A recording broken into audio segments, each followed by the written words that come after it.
Oftentimes we think that if we speak one way, we can live another, or if we live one way, we can speak another.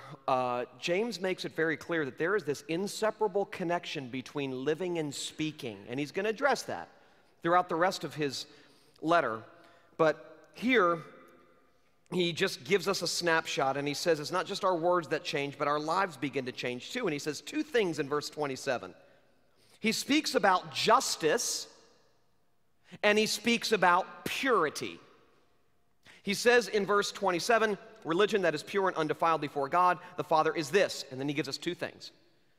To visit orphans and widows in their affliction, that's justice, and to keep oneself unstained from the world, that's purity. Tim Keller, in his remarkable new book on justice, says, an encounter with grace inevitably leads to a life of justice. Or, as Martin Luther said, God does not need our good works, but our neighbor does. So, if you want to know what the role of good works is in the life of a Christian, understand, God doesn't need your good works. But your neighbor does. Those around you do, and that's what James is addressing here.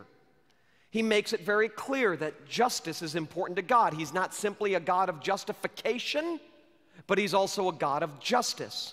And then he speaks about purity, which he means here personal piety and the pursuit of holiness and the practice of godliness. Now, this is what's so interesting about this. Liberal churches have always cared about justice, but not so much about personal godliness. They don't so much care about what your sexual preference is, they just care that we're feeding the poor. Okay, that has been what a lot of liberal churches have championed. They focus on this physical over the spiritual. Conservative churches, on the other hand, however, have always cared about personal godliness, but not so much about justice.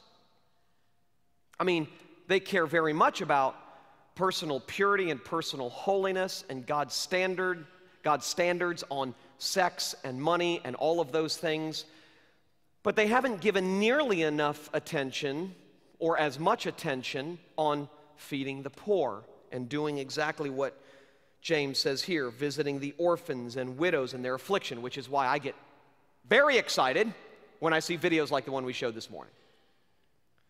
Because that's a great demonstration that we care about justice. Listen, James is saying that a life formed by God's word embodies Micah 6:8. What does Micah 6:8 tell us? In fact, I'm sure that James has Micah 6:8 in mind when he writes this. Because in Micah 6:8, these two things come together just like they do in James chapter 1, verse 27. Micah 6:8 says, he has told you, O man, what is good and what the Lord requires of you, but to do justice and to love kindness and to walk humbly with your God. He's talking about the equal importance of justice and purity. The pursuit of holiness and the practice of godliness and the doing of justice.